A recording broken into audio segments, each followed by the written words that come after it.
es de la justificación. La justificación, veíamos que la justificación no es por obras, sino la justificación es por fe. Esa justificación es que el juez justo que es Dios, nos consideró justo, nos hizo justo por medio de Jesucristo. Dice la Escritura que al que no conoció pecado, Dios lo hizo pecado para que nosotros fuésemos hechos justicia de Dios en él.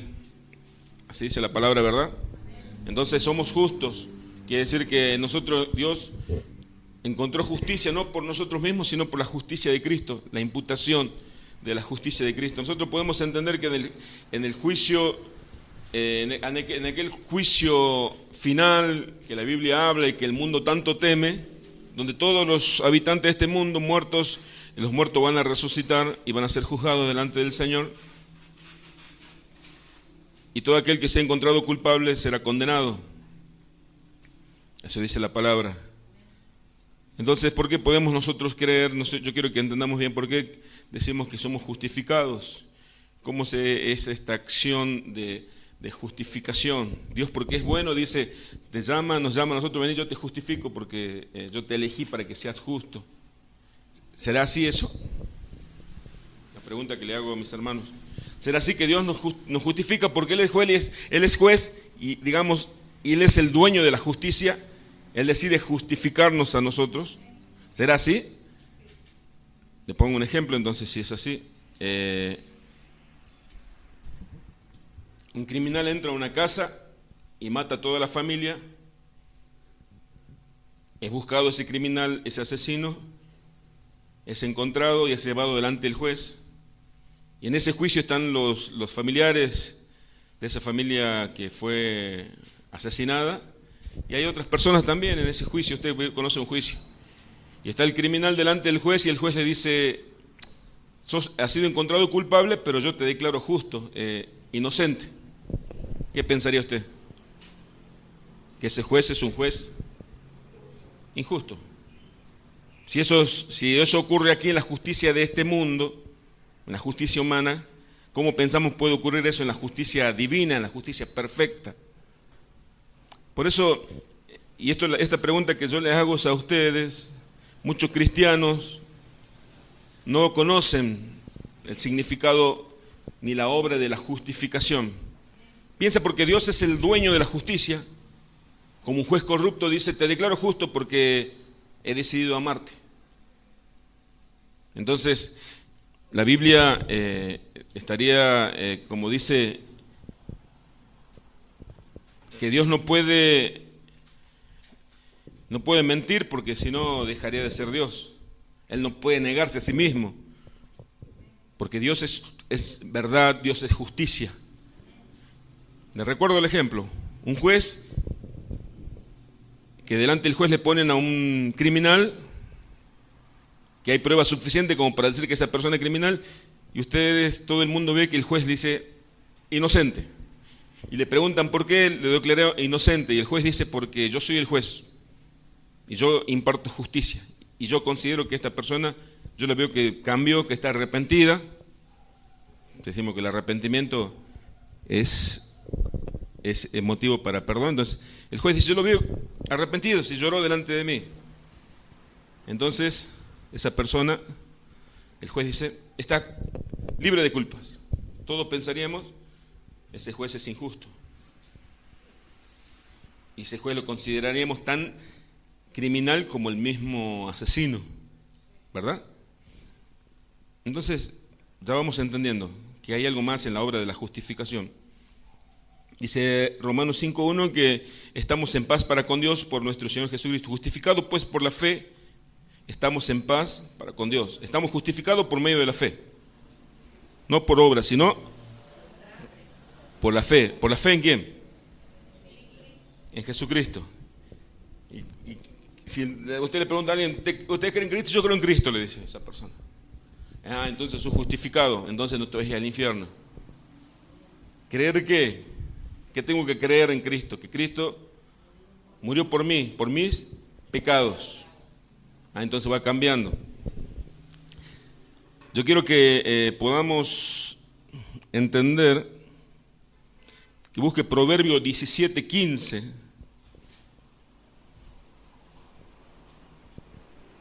Proverbio 17:15. Mira lo que le dice la Biblia con respecto a ese juez o a la persona que al impío lo considera justo, que justifica al impío. Proverbio 17:15. ¿Lo encontró?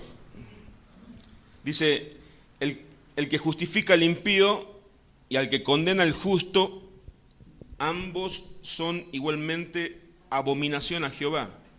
Eso piensa Dios de un juez que al impío, el culpable, le dice, sos justo. Y al justo le dice, vos sos culpable.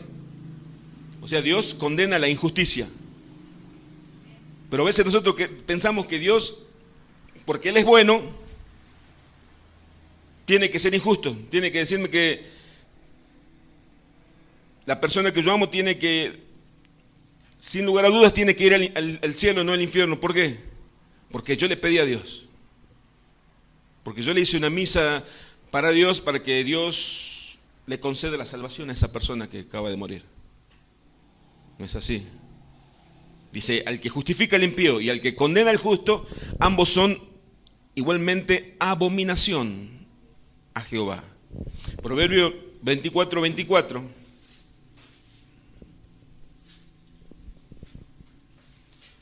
Dice así, al que dijere al malo,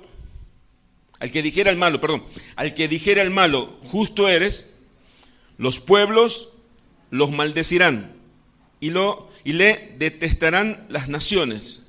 Dice Dios, al que al malo le diga que es justo, es como una condena a Dios. Los pueblos lo maldecirán y le detestarán las naciones. ¿Cómo el hombre puede ser justificado delante de Dios? Job 9:2 dice, ciertamente, si quiere busca, yo le leo. Ciertamente yo sé que es así. ¿Y cómo se justificará el hombre con Dios? Se hacía esta pregunta a Job. ¿Cómo el hombre puede ser declarado justo delante de Dios? Es por eso que por nuestras obras ha sido y es imposible que el hombre sea considerado justo delante de Dios. ¿Cómo puede? La pregunta que se hace a Job 9:2. ¿Cómo se justificará el hombre con Dios? ¿Qué dirá el hombre delante del juez? ¿Cómo justificará sus pecados el hombre? ¿Cómo el hombre podrá salir victorioso de ese juicio?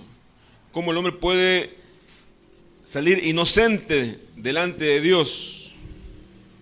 ¿Se acuerdan que los fariseos, ellos creían que eran justos porque ellos decían que ellos cumplían con la ley que Dios le había dado a Moisés? Ellos decían que no habían hecho nada malo. Y viene Jesús, les dice, aquel que aborrece a su hermano es considerado un homicida. ¿Sí? Aquel que con su mente codició a la mujer del prójimo es considerado un adúltero. Digo más, decía Jesús.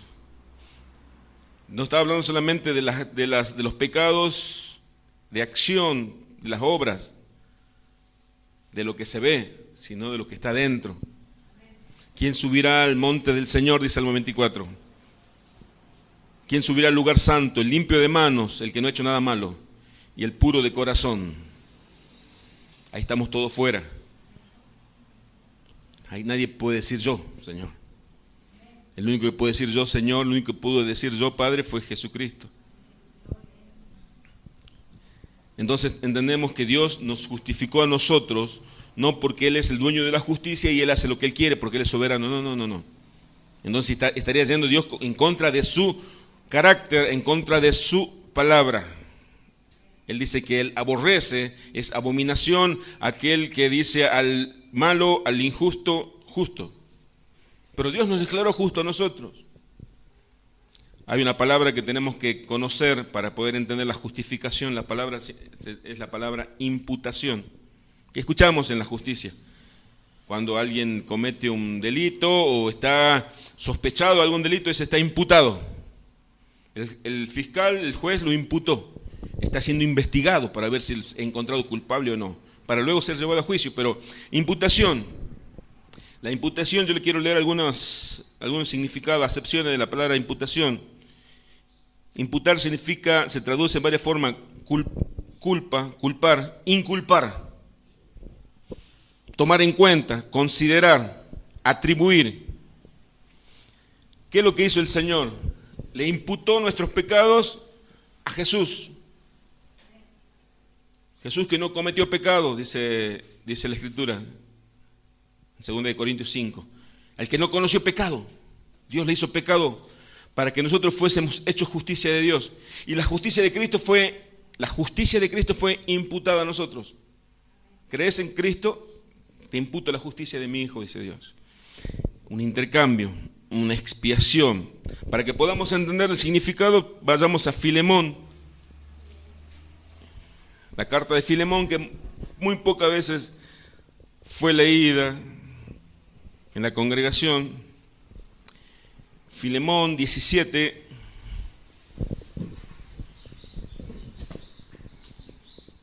Filemón 17.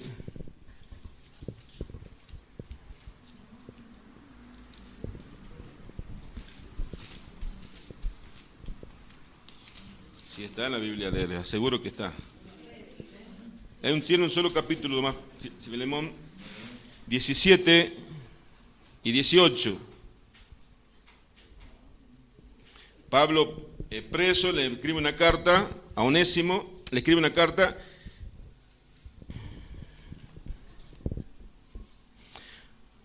a Filemón, para intercediendo por su esclavo, por su amigo Onésimo, ¿sí? 17 y 18 de Filemón. Dice así: así que, si me tienes por compañero, le decía Pablo a Filemón, recíbele como a mí mismo. Y si en algo te dañó o te debe, ponlo en mi cuenta. Hasta allí nomás. Pablo le decía a Filemón, ahí te envió Onésimo. Onésimo le había hecho cierto daño ante a Filemón, pero había sido convertido, transformado por el Señor. Y Pablo le envía a Onésimo a Filemón y le dice, en otras palabras, no los veas Filemón, no lo veas a Onésimo, Filemón, veme a mí. Y si algo él te hizo, ponelo en mi cuenta, que yo te lo voy a pagar. Eso hizo el Señor con nosotros. Nosotros cuando estamos delante del Padre, el Padre no nos ve a nosotros, lo ve a Cristo, porque Cristo le dice, no le tenga en cuenta los pecados de él. No le tengan en cuenta los pecados de mi hijo, de mi hija. Padre, no lo tengas en cuenta, yo ya pagué por ellos en la cruz. Si ellos siguen pecando, ponelo en mi cuenta. No lo recibas como si fueran ellos, como si fuera yo. Por eso el Señor nos ve en Cristo, estamos en Cristo. Nadie fuera de Cristo puede ser salvo, nadie fuera de Cristo puede agradarle a Dios, nadie fuera de Cristo puede ser justificado. Una persona que no está en Cristo puede hacer la mayor obra de caridad, no es nada delante del Señor. Porque el único que le pudo agradar al Padre fue Cristo. ¿Por qué? Porque Cristo le obedeció en todo. El único hombre que le obedeció en todo al Padre fue Jesús. Este es mi Hijo, en Él tengo complacencia. No en ninguno de nosotros, en Él, en Cristo. Cuando estamos en Cristo, Dios nos ve perfectos. Estamos recubiertos por Cristo. Cubiertos por Cristo. Amén. Entendemos entonces la imputación, la sustitución, que Pablo le decía a Filemón, a Onésimo no lo veas como a él mismo, sino hazle cuenta que soy yo. Y si él te debe, te hizo algo, ponelo en mi cuenta. Ese es el intercambio. Otra palabra que tenemos que conocer, que entender para saber lo que es la justificación, es la palabra expiación. ¿Cuántos conocen o escucharon alguna vez la palabra o el término el chivo expiatorio? El chivo expiatorio. Eso es bíblico y se lo usa en cualquier tipo de conversación, cuando alguien quiere decir que alguien se le ha culpado inocentemente. No, a mí me usaron como un chivo expiatorio. ¿Qué significa? Que Toda la culpa fue sobre esta persona inocente. El chivo expiatorio, para que puedan entender lo que significa, tenemos que ir al Levítico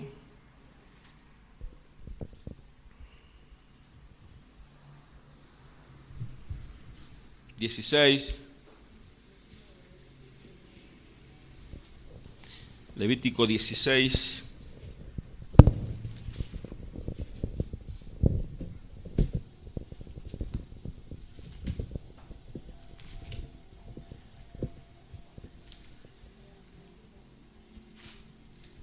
Levíticos 16.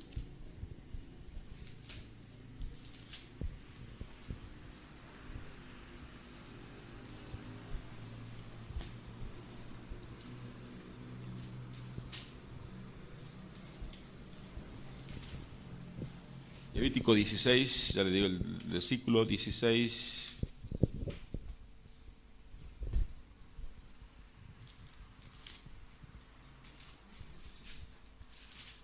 Levítico 16.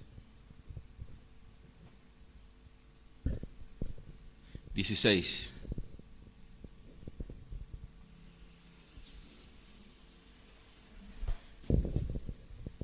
Y 22 vamos a leer. Y aquel macho cabrío llevará sobre sí todas las iniquidades de ellos a tierra inhabitada, y dejará ahí el macho cabrío por el desierto. Versículo 21 vamos a ver para que podamos entender. Y pondrá Aarón sus dos manos sobre la cabeza del macho cabrío vivo, y confesará sobre él todas las iniquidades de los hijos de Israel. ¿Sí? Todas sus rebeliones y todos sus pecados, poniéndolos así sobre la cabeza del macho cabrío, y lo enviará al desierto por mano de un hombre destinado para esto. 22. Y aquel macho cabrío llevará sobre sí todas las iniquidades de ellos a tierra inhabitada, y dejará ir el macho cabrío por el desierto. Mire, pobre animalito, ¿no? Lo que Dios hizo, que Aarón, el sumo sacerdote, tenía que poner sus manos sobre la cabeza del macho cabrío, de este chivo, y declarar todos los pecados del pueblo, todas las rebeliones. De esa manera simbólica, todas las culpas iban sobre ese animal, que no había cometido el pecado del animal, un animal que no tenía razón ni entendimiento de lo bueno y lo malo, y tenía que soltarlo en el desierto. Eso es lo que hizo Cristo con nosotros, es quitar nuestra culpa. Cristo con su muerte, dice, Él eficazmente lleva nuestros pecados fuera de la presencia de Dios. Nuestros pecados, nuestra culpa, la saca delante de la presencia del Señor. Y es por eso que nosotros delante de Dios somos vistos sin pecados y sin culpa, no por nosotros mismos, sino por Él. El que no cometió pecado, Dios lo hizo pecado, dice la palabra de Dios. Eficazmente, esa es la obra de la expiación. Él, como dice Isaías, Él cargó nuestros pecados. Sobre Él fue nuestros pecados. El castigo de nuestra paz fue sobre Él. ¿Estamos entendiendo, hermanos? Amén.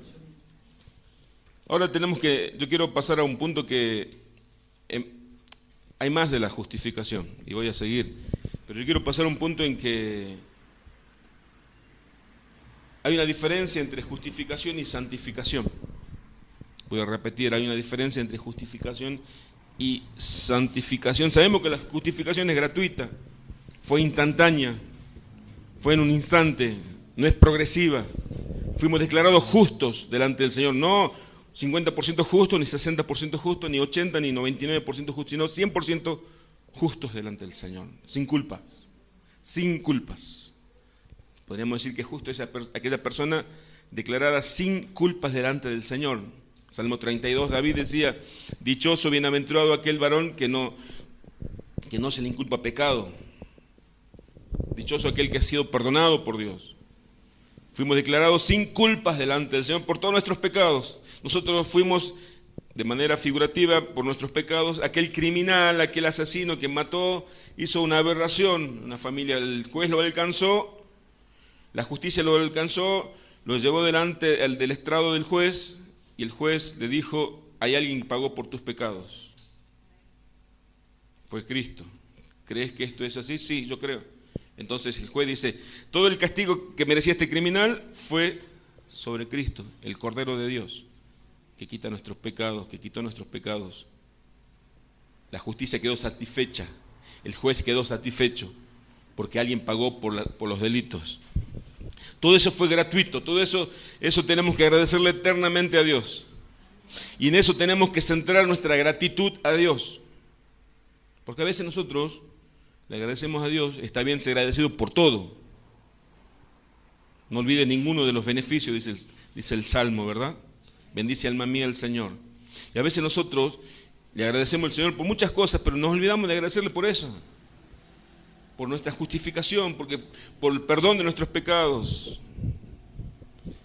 Por eso, cuando entendemos la grandeza de la obra de Jesucristo en la cruz del Calvario, entendemos que es mucho más importante que lo que se predica en muchas iglesias. Y vuelvo a recalcar esto.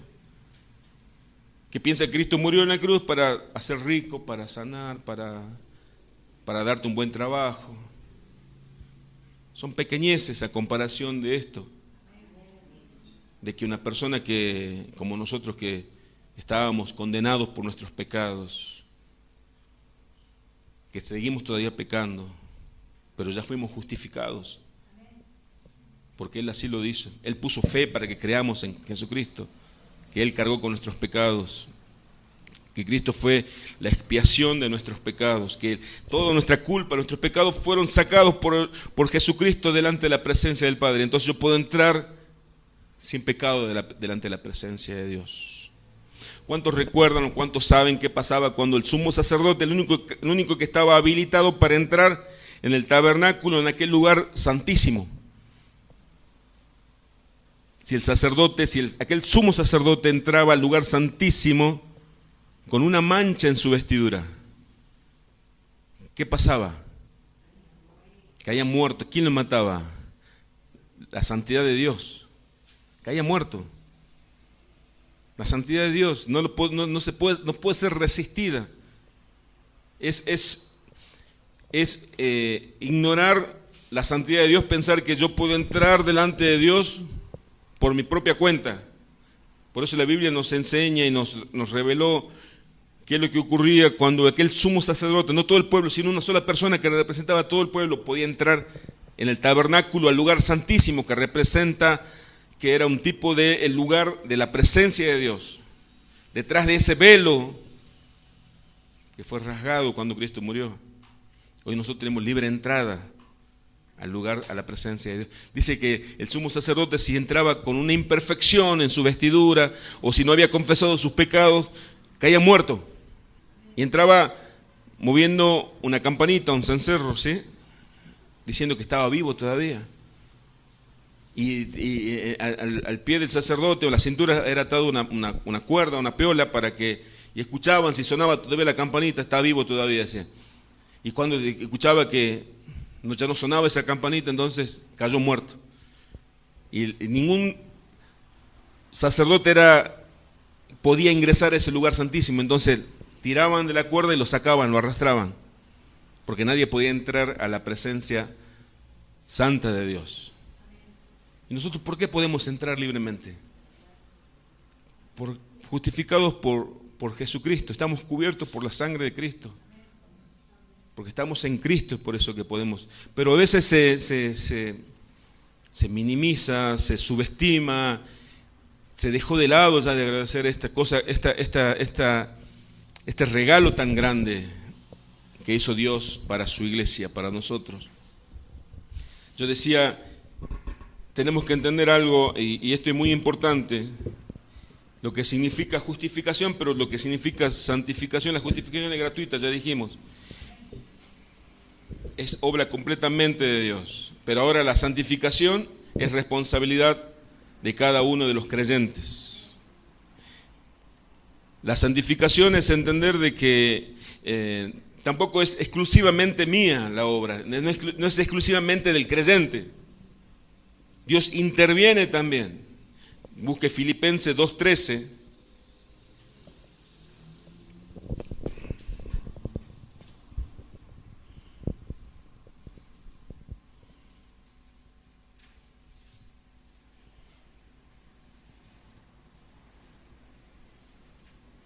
Filipenses 2:13. ¿Quién lo encontró? ¿Lo puede leer, hermano Roberto? Porque Dios es el que en vosotros produce así el querer como el hacer, por su buena voluntad. Amén. Dice que el que produce en nosotros el querer como el hacer es Dios. Si hoy dijimos nosotros, voy a ir a la reunión, tengo necesidad de ir a escuchar la palabra de Dios. Y hay otros que habrán dicho, bueno, sí tengo necesidad de ir, pero le han dicho, no quiero ir. Pero el que puso ese deseo, el querer como el hacer, es Dios. El que pone el querer como el hacer las buenas obras, es Dios. El que pone en nosotros esa necesidad del arrepentimiento, es Dios. El que produce en nosotros la santificación, es Dios. Pero ahí queda en nosotros dar el otro paso, el paso de la responsabilidad, el completar la obra. La obra de la justificación exclusivamente de Dios, de la santificación, perdón, de la justificación. La obra de la salvación exclusivamente de Dios. En teología es monérgica, una sola fuerza actúa, la fuerza de Dios, el poder de Dios. Pero en la santificación ya hay una sinergia, ya es Dios, pero también mi responsabilidad. Yo puedo decir, yo soy justificado, yo soy declarado justo delante de Dios. Entonces, una persona que peca, puede ser, una persona, supongamos que peca y es un elegido de Dios, ha sido justificado una vez, y está pecando, ¿perdió esa justificación? No, sigue siendo justo delante de Dios. Entonces, de ahí surgió una pregunta que le hicieron a Pablo. Entonces, quiero decir que podemos pecar, dice en Romanos 6:1, le dijo, ¿qué pues diremos? ¿Perseveraremos en el pecado para que la gracia abunde? Y Pablo dijo, en ninguna manera. Porque todos los que hemos muerto al pecado, ¿cómo viviremos en él? Romanos 6:1 y 2.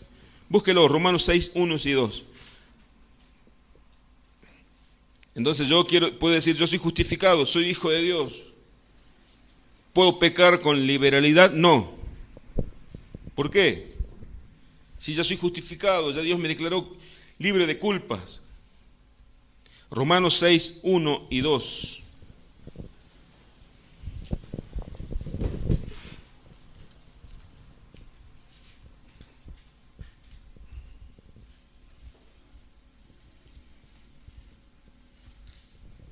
Romanos 6:1 y 2. ¿Qué pues diremos? ¿Perseveraremos en el pecado para que la gracia abunde? Porque decía, donde abundó el pecado, sobreabundó la gracia. En ninguna manera, dice. Porque lo que hemos muerto al pecado, nosotros la iglesia, ¿cómo viviremos aún en él? ¿Sí? Hasta allí nomás, porque podemos seguir leyendo. Entonces, ¿qué quiere decir? Aquel que realmente ha sido justificado no se deleita en el pecado. 1 Tesalonicenses 4:7. 1 Tesalonicenses 4:7.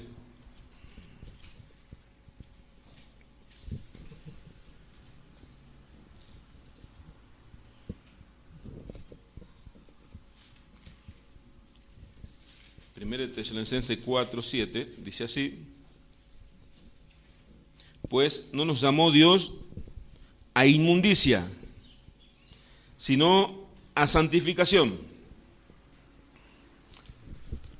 Le doy un ejemplo práctico y vuelvo a leer después este versículo.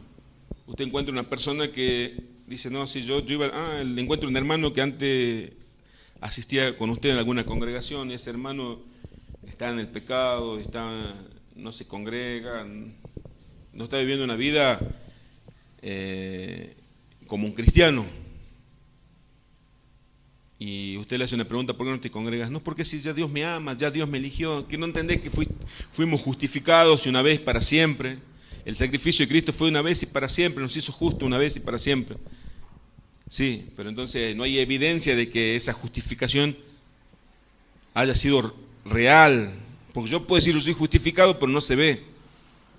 Quiere decir, la justificación, la elección, el ser hijo de Dios, es algo que invisible a los ojos, o sea, no hay un sello que diga soy justificado, pero hay muestras, hay evidencias, hay frutos, hay cosas. Jesús dijo, a los árboles, a los buen árbol se le conoce por buen fruto, a los malos árboles por mal fruto. Hay frutos. Los frutos son las cosas visibles. Dice que Dios no nos llamó a nosotros a, versículo 7, pues no nos ha llamado Dios a inmundicia, sino a santificación. Esa lucha de la santificación es la lucha constante que va a tener todo creyente. Todo justo, toda persona que ha sido declarada justa por Dios va a tener una lucha hasta que venga el Señor. Una lucha con el pecado, una lucha con nuestra carne. No como muchos quieren pintar, una lucha con demonios. Algo exterior, sino algo interior, con nuestra carne. Pablo en Romanos 7 decía, yo no hago lo que yo quiero, sino hago lo que mi carne quiere. Pablo decía que era imposible dejar de pecar. Es imposible dejar de pecar, sí, es verdad, es imposible. Si decimos que no es pecado, le hacemos a Dios mentiroso, dice la carta del apóstol Juan. Pero es fiel y justo para perdonar todos nuestros pecados y limpiarnos de toda nuestra maldad. Entonces, ¿dónde está la diferencia? Y esto dice la carta del apóstol Juan. La diferencia está en aquel que practica el pecado. Aquel que practica el pecado constantemente. No en aquel que ocasionalmente comete un pecado, sino aquel que practica. Como que se practica un deporte, como se practica un arte, lo practica el pecado y se deleita en él. Entonces, esa persona no es creyente. Esa persona no fue justificada. Dice Romanos 2 Corintios 5:14, porque luego de haber conocido que Él murió por nosotros, estoy parafraseando, no dice textual, aquellos que entendieron esa realidad, que entendieron que Cristo murió siendo santo murió por mí, ya no viven para sí mismos, sino viven para Él. Porque entender esa obra tan grande de amor, ya no puedo seguir mi vida de la misma manera. O sea, el milagro que hizo Dios no es sanarte de un cáncer, el milagro que hizo Dios no es levantarte de una silla de rueda, no es resucitarte cuando estaba en la morgue. El milagro que Dios no es haberte dado un trabajo o haber restaurado tu matrimonio. El mayor milagro que hizo el Señor es habernos justificado nosotros, que éramos enemigos de Dios, y ahora estamos en paz con Dios, nos perdonó todos nuestros pecados, y no termina ahí, sino que nos dio el Espíritu de su Hijo y nos adoptó como hijos suyos. Ese es el milagro de Dios. Ese es el milagro que era imposible para el hombre. Lo dijo Jesús. ¿Qué es más fácil decir? Levántate, anda, o tus pecados te son perdonados. Hoy la ciencia puede curar enfermedades. Si uno trabaja y se administra bien, puede salir de la pobreza. Si uno se esfuerza. Pero ningún hombre esforzándose, ningún hombre poniendo su mayor empeño puede agradarle a Dios sin Cristo. Ninguno. No, pero esa persona ha sido buena desde el nacimiento. Esa persona todo lo que tuvo le dio a los pobres. No es nada delante de Dios. Eso es como lo de aquellos que quisieron edificar la torre de Babilonia. Dijeron ellos, vamos a edificar una torre, reemplazaron la piedra, reemplazaron lo de Dios por la manufactura del hombre, por ladrillo de adobes. Vamos a hacer una torre, se juntaron, se pusieron de acuerdo todos los hombres y vamos a edificarla bien alto y vamos a llegar a Dios, dijeron ellos. No nos hace falta a nadie que nos ayude, nosotros vamos a llegar a Dios. Eso es imposible, eso es una necedad, eso es una utopía, eso está en el orgullo del hombre. La única manera, Jesús dijo, yo soy el camino, yo soy la verdad y yo soy la vida. Nadie viene al Padre si no es por mí. El mundo dice hoy día, todos los caminos llevan a Roma. Todas las religiones llevan a Dios. Si tienes un buen corazón, una buena intención, llegas a Dios. Mentira. La santificación es la muestra, es la evidencia de que la justificación es real en la vida del creyente.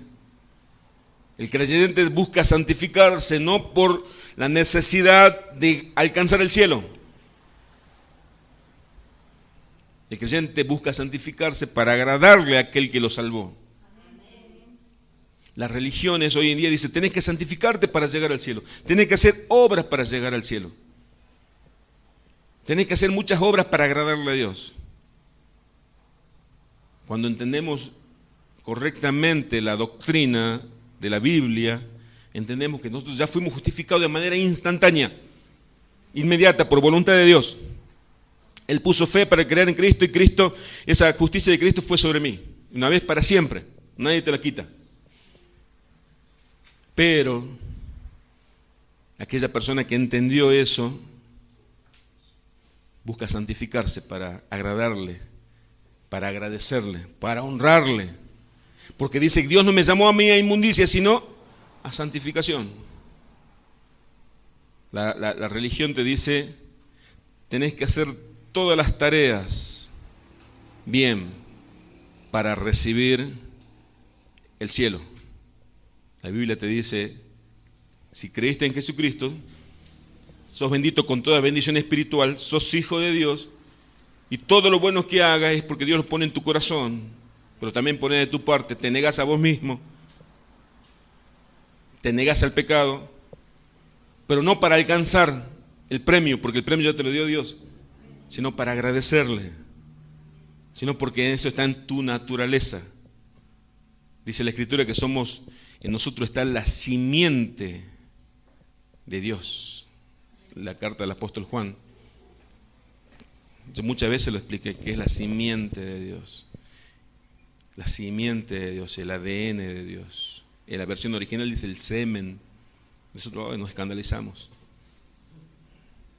El ADN, la naturaleza. ¿Sabe cuál es la simiente de Dios? Es el Espíritu Santo.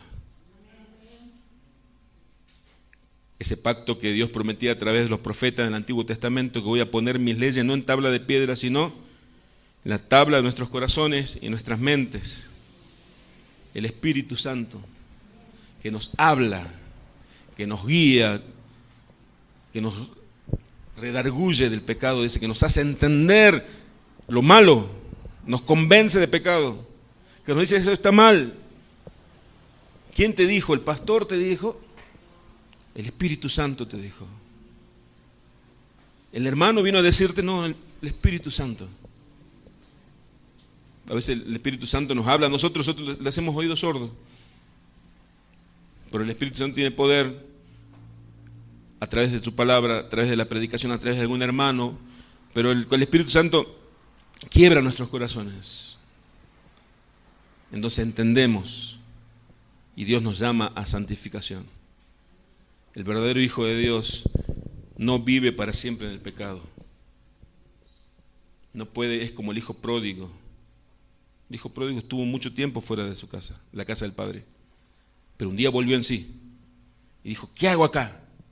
¿Qué hago en medio de toda esta porquería? ¿Qué hago en medio de medio de los cerdos? ¿Qué hago queriendo comer comida de cerdos? Si en la casa de mi padre hay buena comida, hay cama. Si los obreros de mi padre tienen ese privilegio y yo siendo hijo, él decía, volvió en sí. Esa es la obra del Espíritu Santo en el creyente. ¿Pero qué hago en este lugar? Dice. ¿Pero qué hago en este lugar? Yo no pertenezco a este lugar. ¿Me está entendiendo? A veces pensamos que la santificación es únicamente nuestra. La santificación interviene Dios. Dios pone en nosotros el querer como el hacer por su buena voluntad. Damos gracias a Dios. El último punto, ya terminamos. Gálatas 5, 22 y 23. Leemos ese versículo, el último que leemos en esta mañana. Gálatas 5, 22 y 23. Ustedes ya lo conocen, y si no lo conocen, anótenlo para memorizarlo.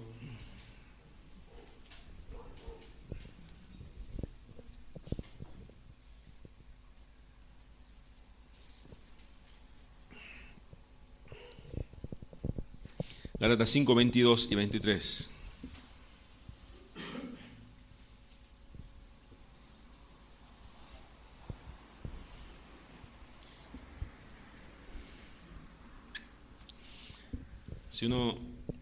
Si quisiéramos entender bien la diferencia, tendríamos que leer del 19, cuando habla de las obras de la carne.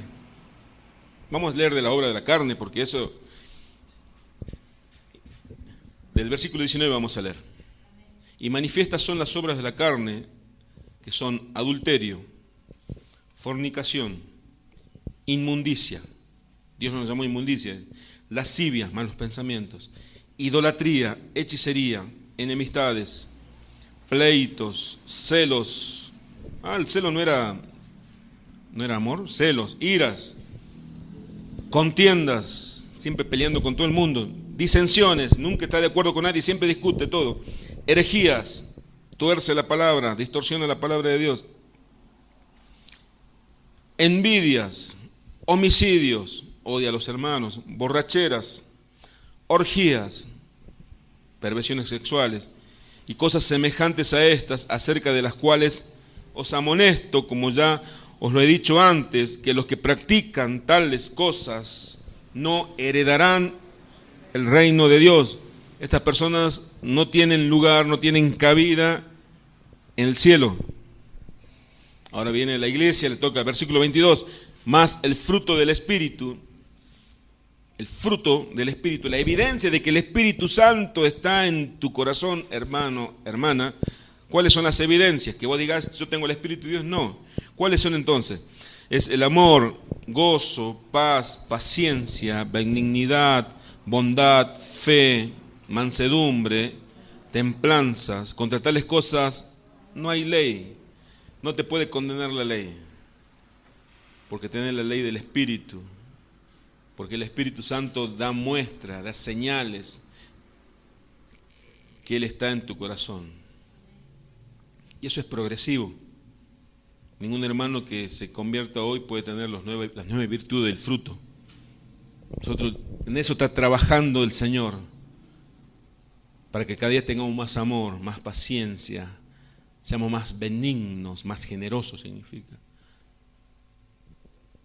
Más bondadoso, más bueno con los demás, tengamos más fe, seamos más mansos, tranquilos, no seamos alterados, templanza, que tengamos dominio propio. En eso está trabajando el Señor. Tranquilo, tranquila. El que comenzó en nosotros la buena obra es fiel en terminarla, en perfeccionarla, hasta el día de Jesucristo, hasta que venga el Señor Jesús. ¿Quién comenzó en nosotros la buena obra? El Señor. Él es fiel en terminarla. Él es fiel. Amén. Vamos a orar al Señor en esta mañana y darle gracias por su infinito amor y su infinita misericordia. Padre, te alabamos y te bendecimos. Ayúdanos, Padre,